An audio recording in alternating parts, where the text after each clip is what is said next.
Dear Levi Marie, kumusta ka?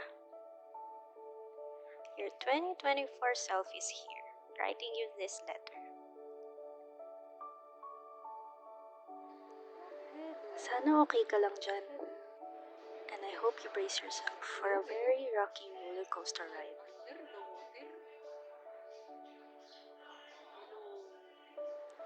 Mag-first year ka na. Congratulations! Sana na-enjoy mo yung grade school, especially yung mga extracurriculars. I hope you have maximized childhood dyan. If only I have an ability to warn you about sa graduation mo. Pinagtawanan ka ng mga classmates mo, no? Yung parents kasi natin, nagpumilit pang pamikapan tayo kahit ayaw naman natin.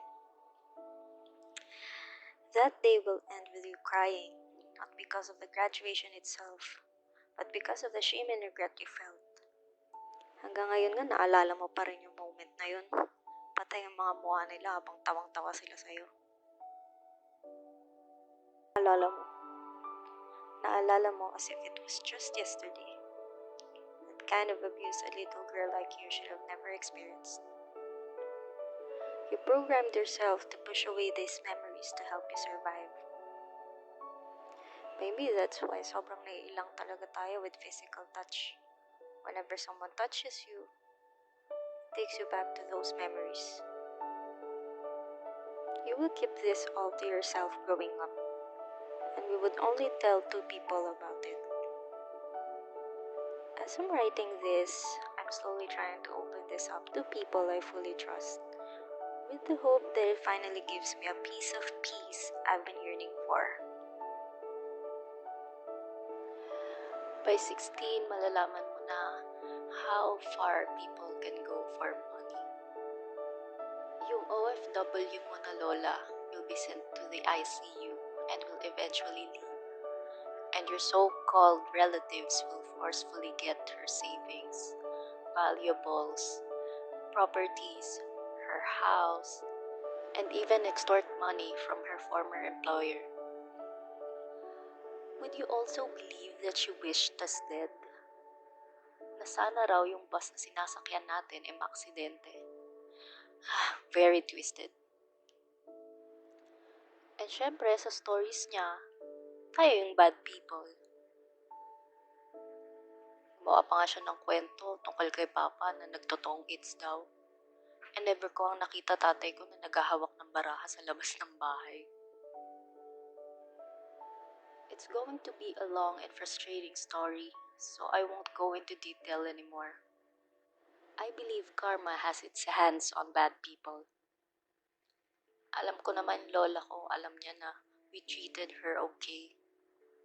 Kahit siya mismo twisted in her own ways. I believe ito yung mas nakapagpatigas sa'yo. Siguro kung babalik ako sa time na yon with the strength and wisdom that I have right now, I know I could be telling a different story. Moving on, pagdating mo ng second year sa college, you will stop school. You know why? Kasi hindi mo nabayaran yung tuition mo. 1,600. So since you're on a school hiatus and had nothing to do, you decided to broaden your perspective and applied for a job. You worked in a call center in Makati with your friends. This will be your first ever job.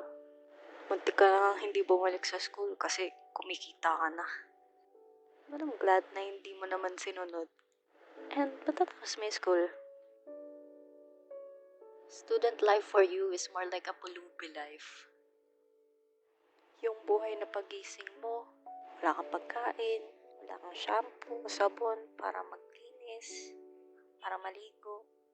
Bumabiyahe ka from Paranaque to Santa Mesa na wala kang baon. Minsan kalahati. Yung kalahati pa uwi. Hindi mo na alam kung saan mo kukunin.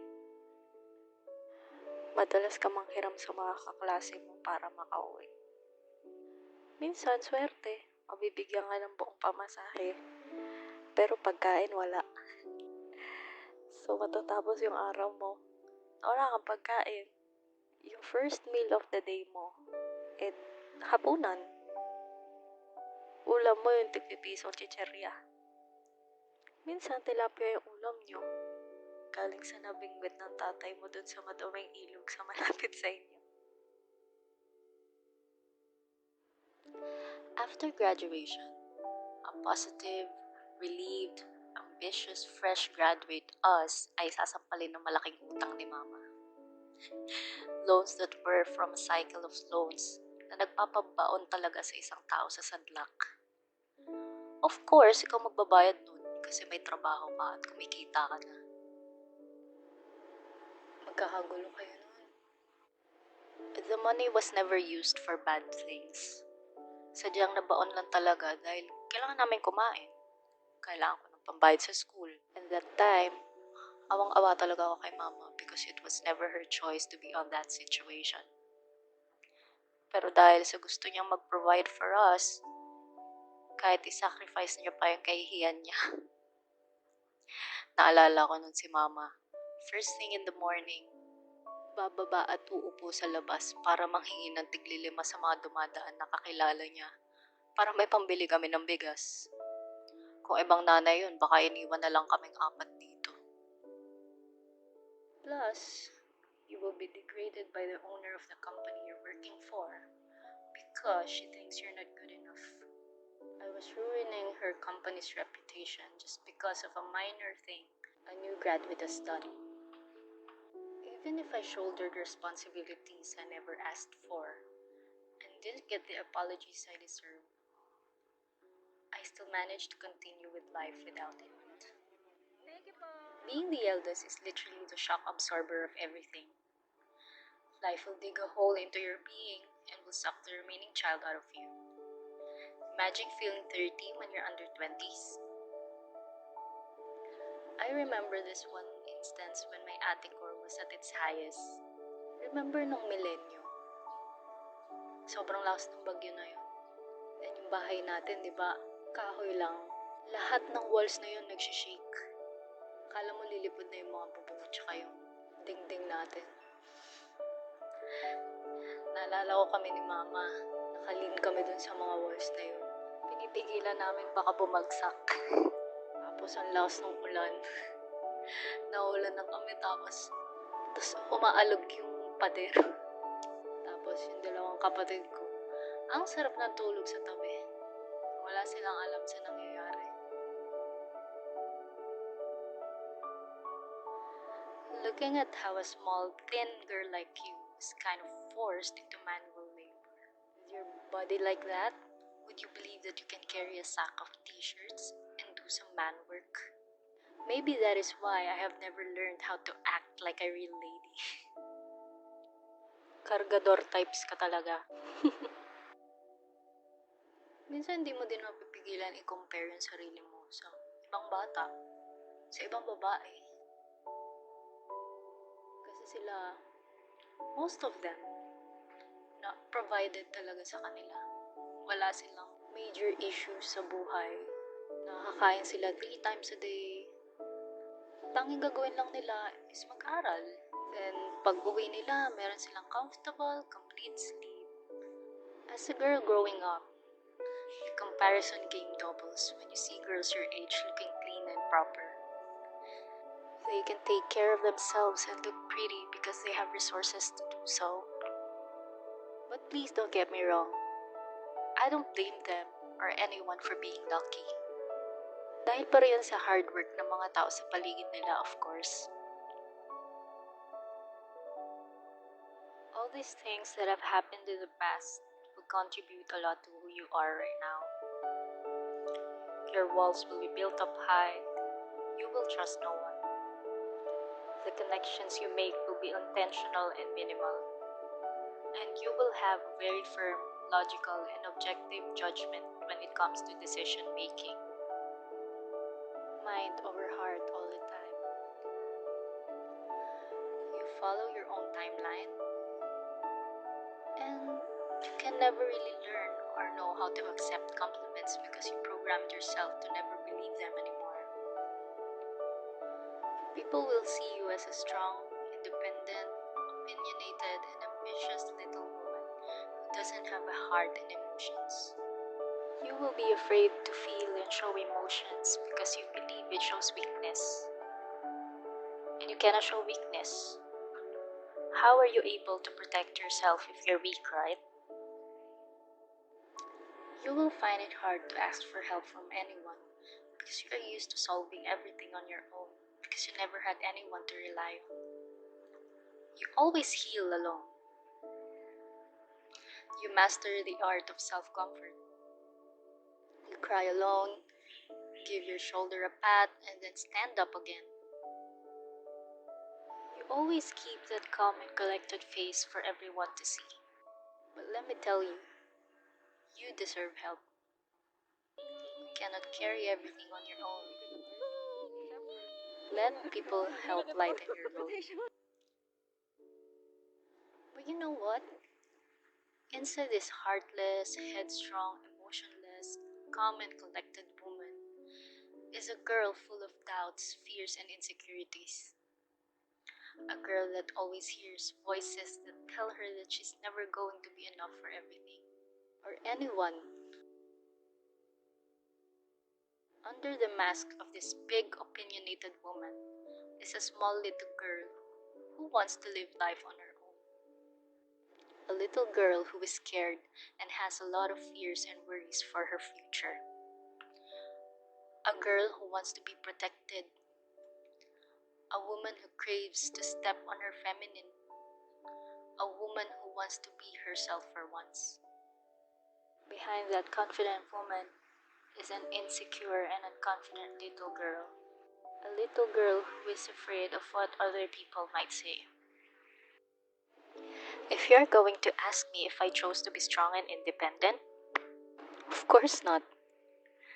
Life forced us to be like this. Malungkot dito. People will see it as a sort of disability because no one is patient enough to handle or understand where you're coming from. I think the hardest part to grasp from all of this is you have to keep showing up no matter how you feel. You must still be present even when you're hurting. You must do things sad, do things heartbroken, do things grieving, do things tired, or even do things dead inside. The world will never wait for you to be okay. You need to ride the tide. There will be countless times you think of ending all the pain. And one thing that is keeping me alive is traveling. That dream of traveling the world. Nung feeling mo medyo nag-mature ka na, you decided to open up a bit more, to feel a bit more, to finally start doing the things you imagine you are doing when you're struggling. You'll also be more sociable and friendly. That's why marami kang friends ngayon na tumulong sa'yo mag-ease up and be yourself a bit more. The road is still tough during this time, but with the company of these friends, you were able to forget even just for a fraction of the day.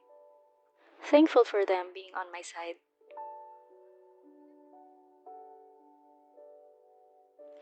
Levi Marie, I know how much pain this world is going to bring you, but I admire you for still keeping peace within yourself. You may not know how to properly show how you feel, but you love purely, intentionally, and wholeheartedly. You care sincerely. Your ears are always ready to listen. You have a very wide understanding, always willing to lend a helping hand. Whatever inner issues and inner work you do, don't change the fact that you can still give everything to the best of your ability to the people you care about.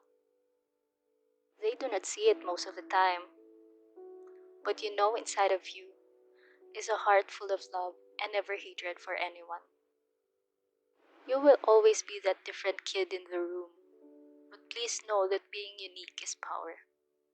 I know someday you will find people who will share the same heart as yours, make you feel included and understood. Be on the sideways to support whatever decisions you make, and let you flourish to the best version of yourself. Sorry if we're moving too slowly. The road we take has been rough and challenging, but believe me when I say that I strive to be better every day for the both of us. Slow pace, one step at a time.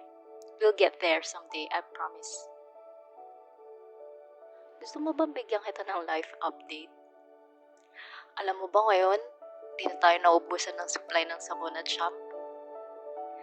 Ayun nga lang, tamad ka pa rin maligo. Remember dati, ang dami mong damit at sapatos na gusto, pero hindi mo mabili. Pero ngayon, updated na yung closet natin. We can finally dress however we want. Diyan, sobrang mong conscious sa sungki mo. Pina-edit mo pa nga yung grad pic mo na walang sungki. Ngayon, tapos ka na sa braces, and your teeth looks better now. Nakakakain na tayo ngayon ng 3 times a day. Actually, we can eat anytime and anything we want. Lahat ng gusto mong pagkain, pwede mo na siyang mabili. And right now, you're making up for the foods na hindi mo nabibili noon.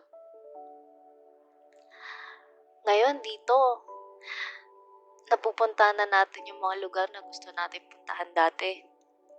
Yung Singapore dream mo, nagawa mo na siya. And let me tell you, ang init dun.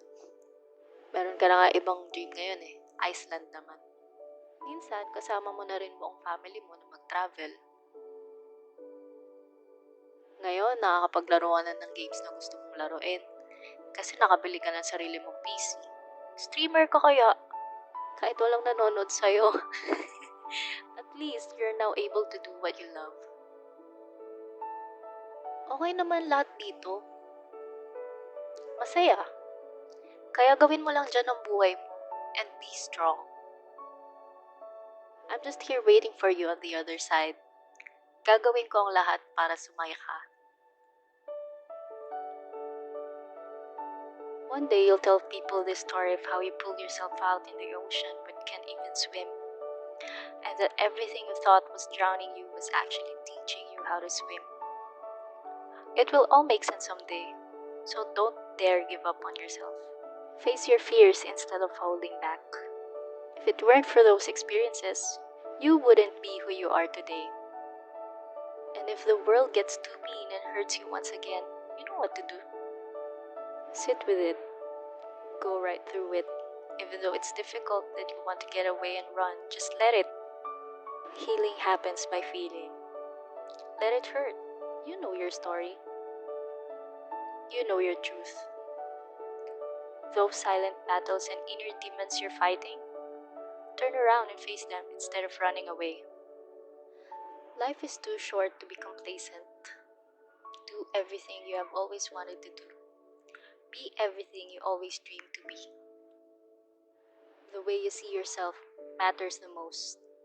Be kind to yourself. Speak nice of yourself and take care of yourself from the inside so it mirrors to your outside. Always be excited about life. Be appreciative of everything. Say thanks and feel sincerely thankful. Life mantra mo nga to You are your own reality. Whatever voices you hear, maybe inside voices or outside, just believe in your own voice. That's the only voice you need to listen to. Actions speak louder. Things are better done than being said. Never believe words that don't align with their actions. Believe that good things are coming. There are only 2 sides of the coin, up or down. If you're down there today, you won't be tomorrow. Just trust the process. Stop doubting yourself. You are capable of those things that live inside your imagination. Make them happen. Forgive yourself all the time. You make mistakes, wrong decisions, and poor judgment, but that should never reflect on you as a whole. Mistakes are part of being human. Forgive yourself for a lot of times you hesitated, a lot of times you felt insecure, and for the times you felt weak. People will come and go. And only the people who stay and understand deserve your energy. Let people be. If they want to do bad things to you, it is not your fault. It is a reflection of their character. Healing isn't linear. One day you're okay, the next day you're not. One day you laugh, the next day you cry. Crying is normal. I used to think that crying was a sign of weakness, and it may just break the strength that I've been putting up. Cliche as it may seem, but it's true. Nobody's perfect. Accept your flaws. Do you have discoloration in your body? It's normal. You don't speak English fluently? It's okay. It's not your first language anyway. Is she prettier than you? You are too. Never stop learning. Life is a never ending learning process. Life will be too boring if you stay in that one spot all your life. Be better than you were yesterday. We are here to learn lessons, and for you to get this far, I couldn't be prouder. You did it yourself. Give yourself more credit. You are the strongest and the most courageous woman I have ever seen. You always get lost in your head, humor to cover the pain, laughter to mask the hurt. You are a lot and you are tough. I don't know how you endured and keep surviving whatever life throws at you. A lot of you have died 1,000 times. Look at you. You always choose to pick yourself up and try again. You heal your wounds on your own instead of spreading the pain. At mas pinipili mong maging mabuti. I'm very proud of you. To the present Levi Marie, who is writing this letter to her younger self, you are doing a great job. You're still learning to love yourself fully, but you deserve everything. Happiness, freedom, anything you could ask for. Your smile could brighten any room, so don't let anyone or anything take that away from you. You are loved. You are worthy. And the only people you need to make proud of are you and our 80-year-old selves. Do yourself a favor. Now's the time to live that life you have always been imagining as you're growing up. It may be a little too late, but now's the time to start to make up for yourself. Now's the time to experience childhood and teenagehood. You have been on your masculine energy all your life.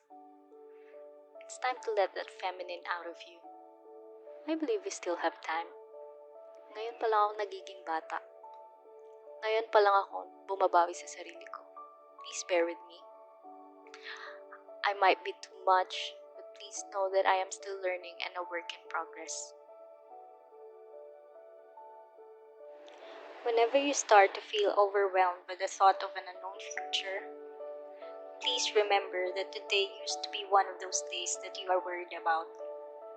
Here you are now on the other side of that unknown. And let me tell you, you'll be fine. You still have a long road ahead of you. A lot of lessons to be learned, and a lot of healing to do. Malayo pa, pero malayo na.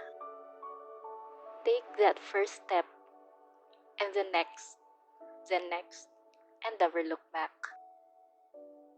Live for what today has to offer, not for what yesterday has taken away. Levi Marie, you deserve a life well lived.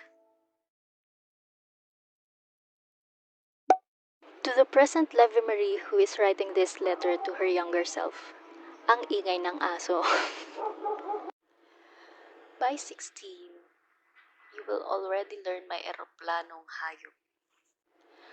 After graduation, a positive